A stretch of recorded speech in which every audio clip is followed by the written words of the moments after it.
Welcome to the Envelopes Emmy Contender Series. I'm Travell Anderson. Today we're talking to DeWanda Wise, who plays Nola Darling in TV series She's Gotta Have It. Yes. Thanks so much for joining us. Thanks for having me. Hi, everybody. You're looking good. Thank you very New much. braids. New braids. Lips popping, shoes popping. Choices have been made.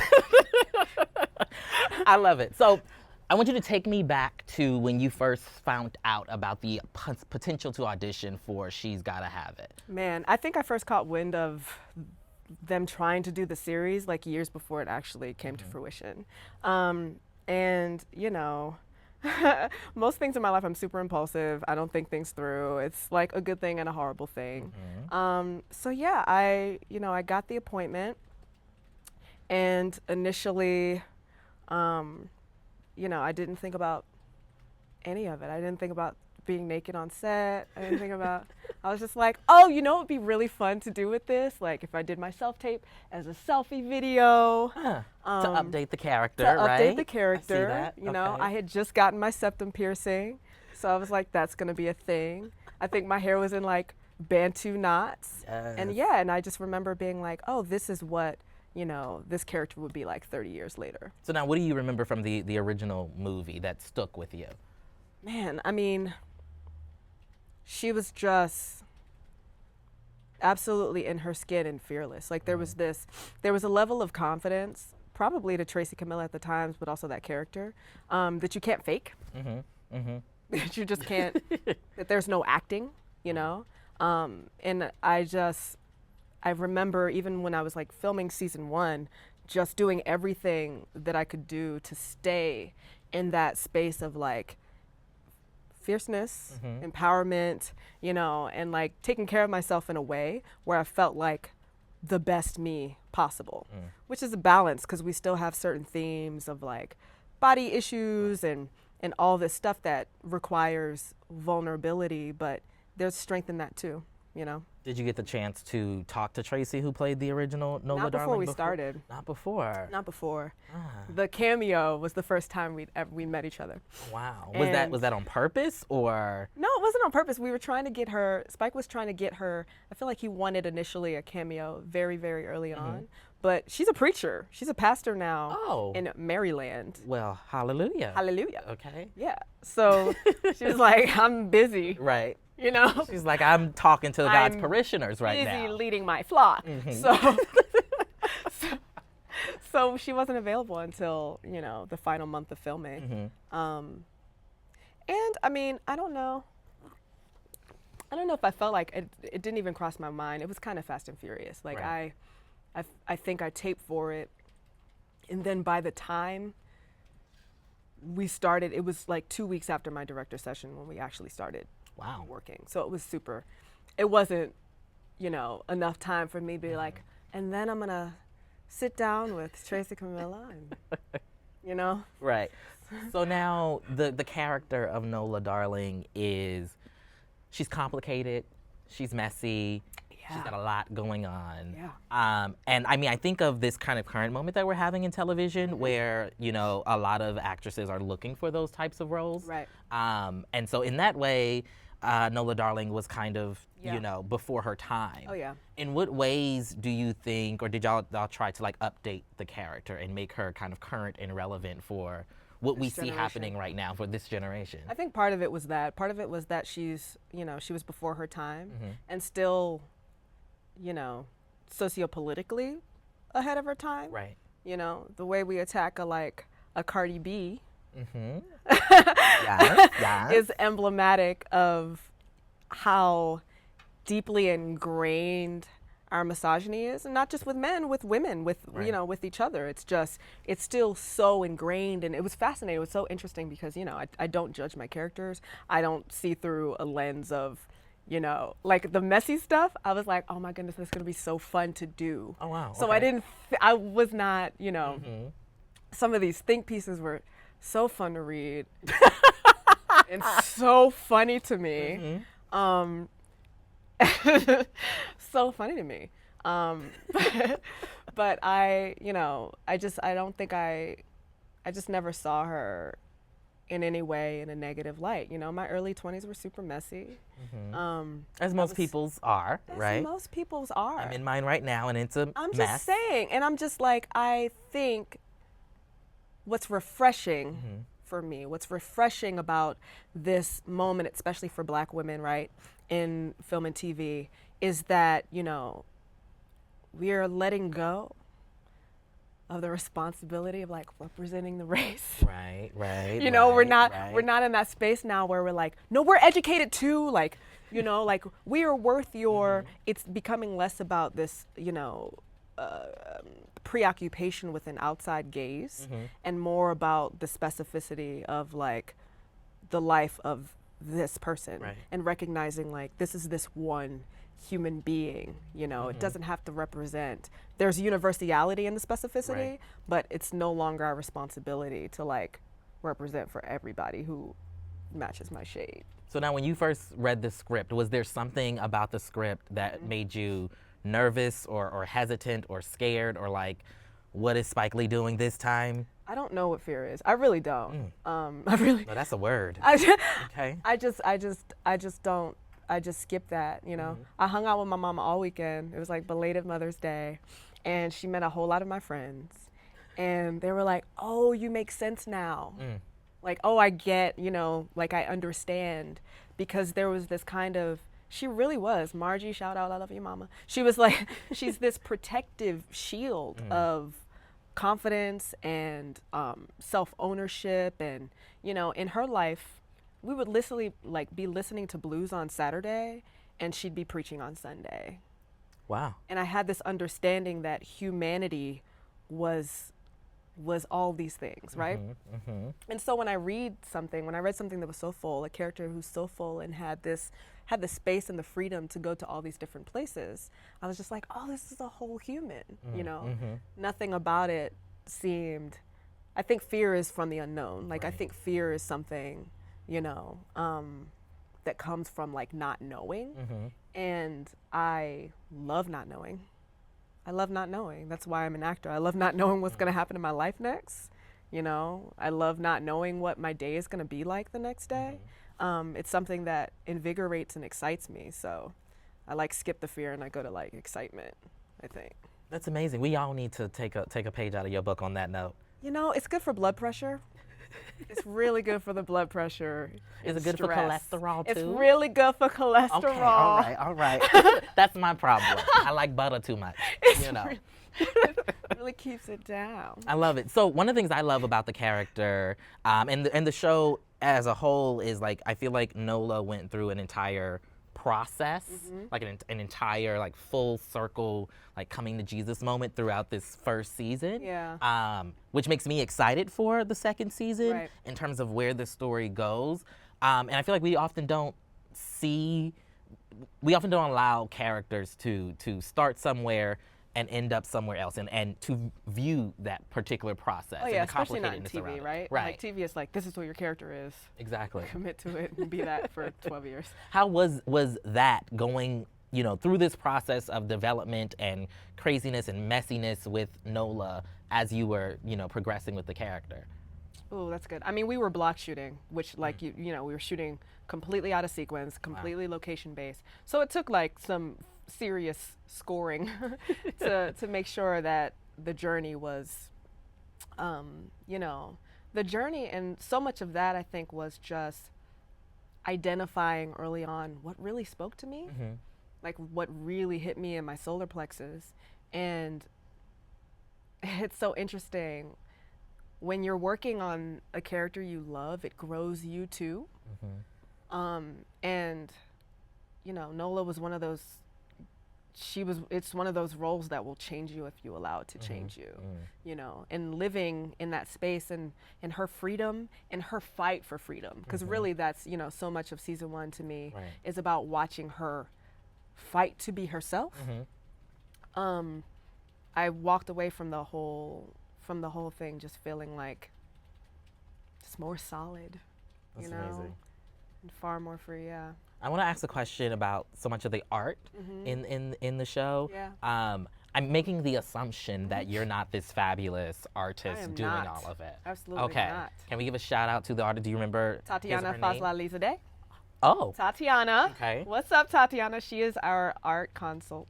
And you know, I was training with her a little bit, you know, because every artist is different. So it's obviously about a ton of technical things, but more than that, you know, she has a particular style.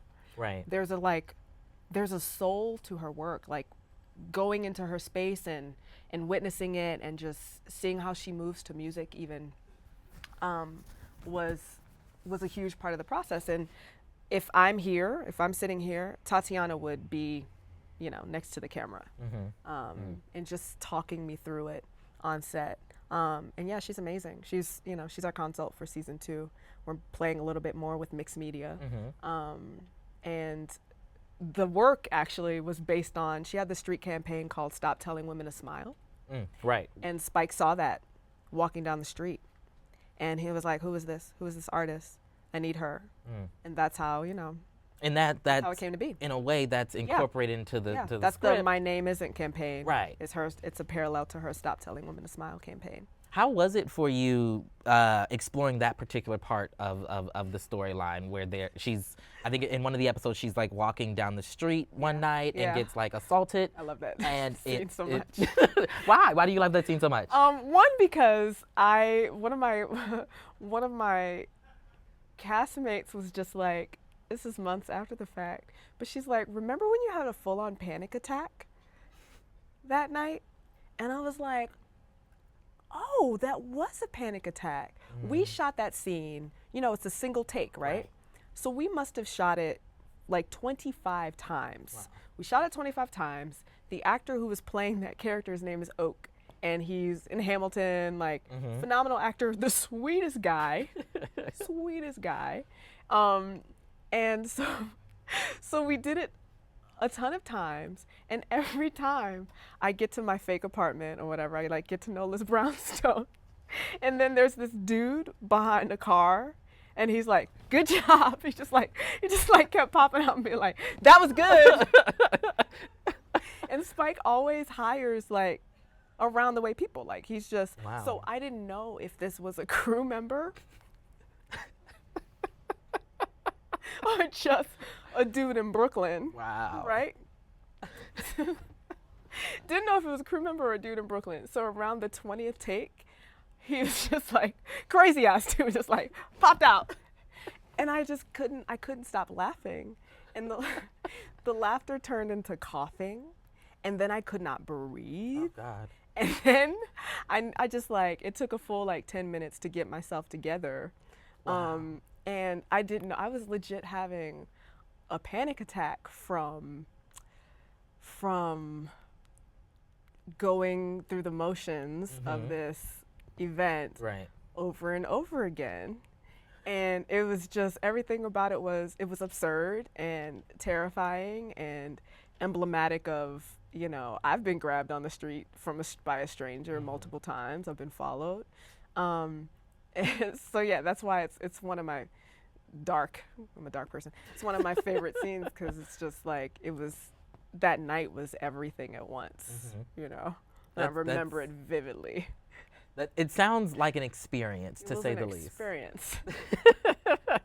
One of the other things that I think is interesting about the show is, well, we all know that Spike is a very expressive individual about his feelings, about things. Oh my goodness, about all the things. About literally everything. About literally everything. And he incorporates it into the show. And into the characters. Yes. I want to know, what has been some of the feedback from fans that has most stuck with you, good or bad, about the character or the show, adapting it, redoing it all over from the original movie? I think it was definitely like the messy thing. Like the first time I remember someone being like, oh my goodness, she's so annoying. I thought it was hilarious. But also, you know, my challenge to that was, I think things hit us most when it feels personal. So I took it as an immense compliment because it means, oh, you recognize her as a human being. You know, you're not annoyed by a fictional character on TV. Right. They're like, oh my goodness, Nola is so annoying. So when people speak about it as if she's a real, fully actualized, you know, living, breathing in the world person, Right. you know, I think it's great. I just think it's great. I also think it's like, oh, either you were this person at some stage in your life and you've moved through it. So now you want her to move through it too. Right. Or, you know someone or have a friend who's still like in process and you're just like, all right, you did it. What's next?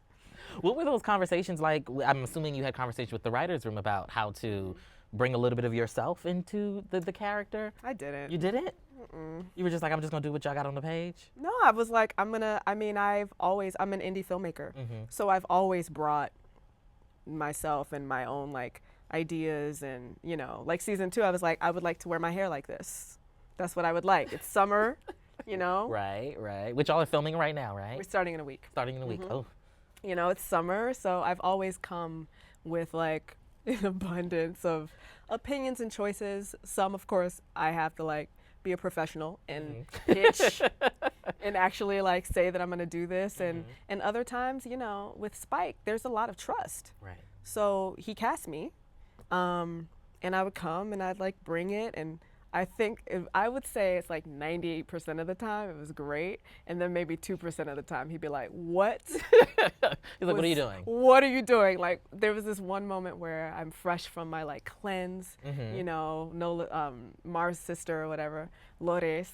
And so I'm like fresh from my cleanse, and I was like, oh my goodness, you know, it'd be so fun walking down the street like a 1950s musical, like straight Mary Tyler Moore. He teased me about that for like the rest of the day.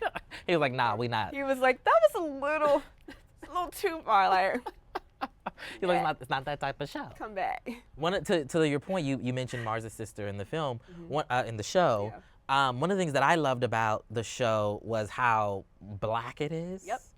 And like how unapologetically so it is, particularly in this moment where we're seeing kind of a rise of representation of us. Yeah. And so with Mars' character, his interest in shoes and sneakers, right? The sister who cleanses, you know, Yoruba, you, and you know knows all of your auras and things like that. What is the blackest thing to you about the show? Oh, that's a fun question. What is the blackest thing to me about the show? Probably,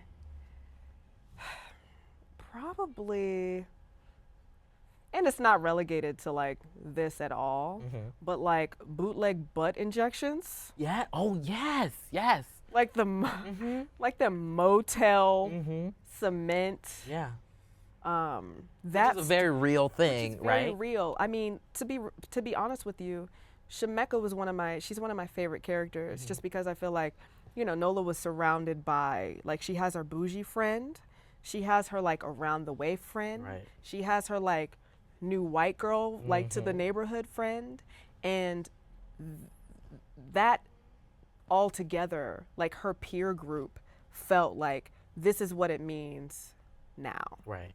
Do you know what I mean? Like, yeah, I went to NYU. I had my like NYU friends. I still have my Baltimore friends. Right. You know? Right. I have my industry friends. And that felt like, oh, this is what it means. This is what our lives look like now. You know? And the kind of that vastness, that like multifaceted sense, I think overall. But I mean, it's so many things. African dance class, he just, you know, Spike is like, he loves Brooklyn and he loves his people. He does, he does, and he's gonna make sure that it's represented every single time he does anything. Anything. How was it working with the legendary Spike Lee? I mean, I will say I didn't expect to consider him like a working kindred.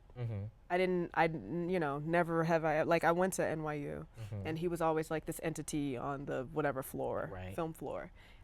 Morehouse, hey, you know, you would love that. I know, I wore it specifically for that reason. You did. Yeah, well done. I'm like, you see this video? So I didn't expect, because it was so easy. Mm-hmm. And our shorthand is, so to the point. That, I mean, they call him Uncle Spike. Right. And it felt like working with family. That's amazing. All right. We're going to go get some questions from the internet. Oh, yay. From the interwebs. Ooh, all right. That's how I wanted to wear my hair, by the way. Like this? Yeah. Like just, I wanted just out and let it do a high top. Oh. Why not? Why not? Why didn't you do it? Yeah. Because I noticed other women in the industry, other brown girls, started to shave all around this past year, and I was like, oh, never mind. You're like, there's too many people doing it. Yeah. So I'm gonna go literally the opposite. The other way. The opposite, and give you hair down to my knees. I'm with it. You gotta be, unique and different. Yeah, still natural. Still natural. All right, Javon on Twitter asks, you dropped out of Marvel's Captain Marvel. Why? You knew that was coming, I'm assuming. I'm glad you asked. Okay, what drew you to that role, and what would you want? Would you want to join Marvel or another cinematic universe? So this is my opportunity to you all to explain how television works. All right, I know this is not condescending. I'm just gonna tell you for real though. So when you sign up for a TV show, you sign on for 7 years. Mm-hmm. You sign a contract for 7 years. So that show is in what they call first position to any other project. So Marvel has to get permission from Netflix to cast me in Captain Marvel.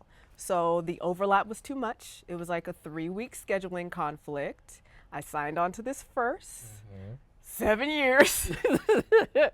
Going back to my not thinking things through, it's fine. But I signed on it for 7 years.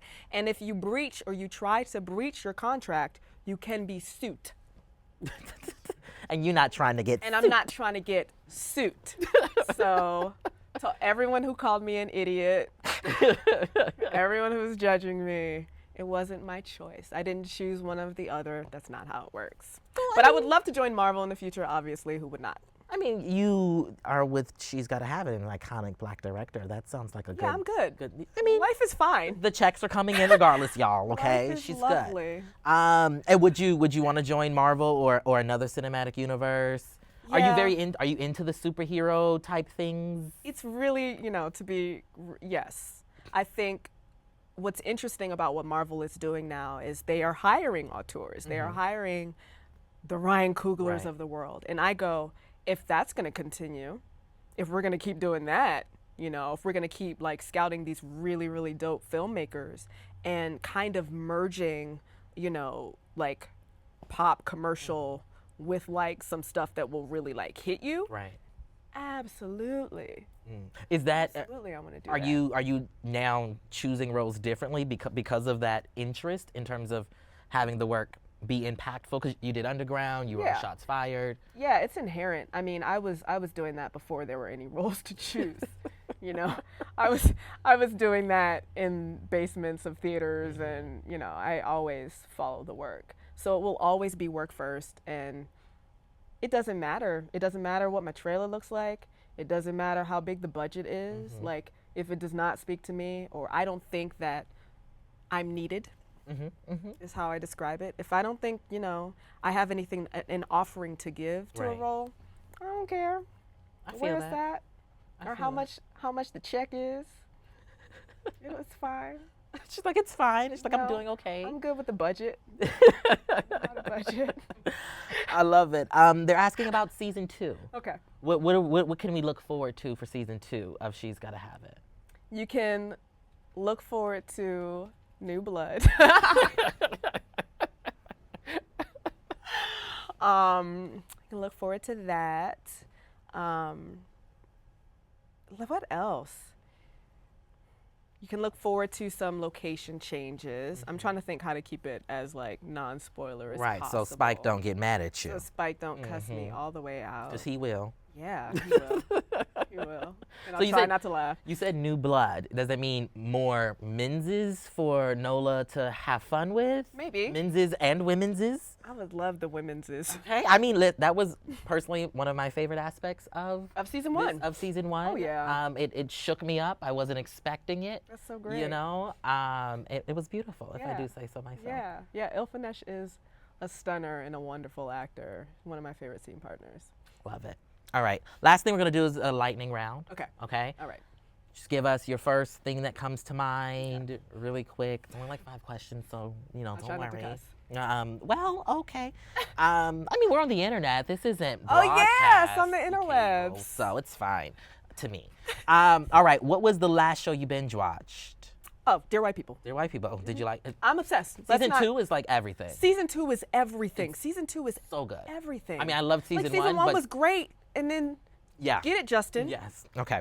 If you could go back and be on any TV show ever, what would it be? Golden Girls. What would be your character? I don't this know. This is lightning, I know, but that was intriguing. I have no idea, but talk about a show that was ahead of its time, right? Very much so. Very much. Who's your favorite Golden Girl? Blanche. Good answer. Good answer. Okay. A lot of people watch TV to unwind. What do you do to unwind? Any hobbies? Yeah, I'm an avid reader. I hang out. I epic hang out with my friends. What's an epic hangout? An epic hangout is where you just don't leave. An epic hangout ends up like eating a whole lot of food. Shout out to Chris Chalk and Katie Chalk. I love y'all so much. But we just hang out. Hang and chill. Sometimes we'll watch like reality TV. We love RuPaul's Drag Race. You know what I mean? We'll play like board games and video games. We'll talk shit. It's just like I can hang out with my friends for. Can I ask you who are you rooting days. for on RuPaul's Drag Race this season? I don't know their names. That's their favorite show. They say that this one dude though, they call him my brother because they think we look alike. Do you know who it is? Is it Vixen? Is that the drag name, Vixen? I think so. I don't know. Well, it's a really good show. You're like, you catch can tell up, I watch it. Learn the names. Okay, last question. What do you know now that you wish you knew on your first acting job? Ooh, what do I know now? Oh, what do I know now that I wish I knew?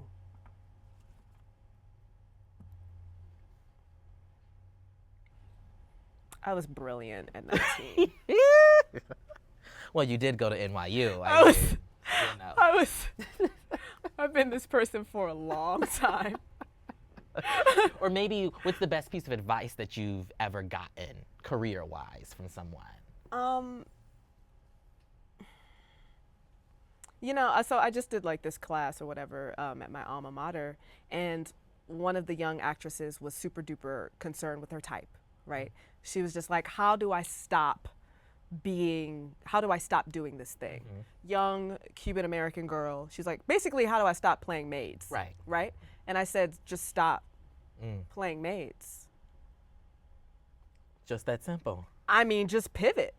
When it's time to pivot, you feel it, you know it, and just like make the shift. And that's just it. I think in art and in life, like being able to assess, surmise, like when it's time to like shift and go to the next thing, then it's time. It's not easy, you know. I was one of the leads in this TV movie, and like I think we filmed it in 2011, came out in 2012, right?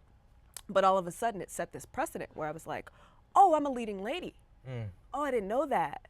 Oh, I have the like spirit, the energy, and the talent to like do that. Right. So then it wasn't another 3 years before I was working, you know, in film and TV again. I did plays, but it took another 3 years from this choice that I made that I knew, or a choice that I didn't necessarily make, but it was like, you know, God made for my life. And you have to honor when it's time. Like, trust the timing of your life and honor it. I want to go run in the corner, catch the Holy Ghost real quick. That was a word. I'm just saying that was a word. Well, anyway, thank you so much for joining us. Thanks for having me. Not a problem. And thank you all for joining us. To stay up to date on all things entertainment and check out more chats, check us out at latimes.com.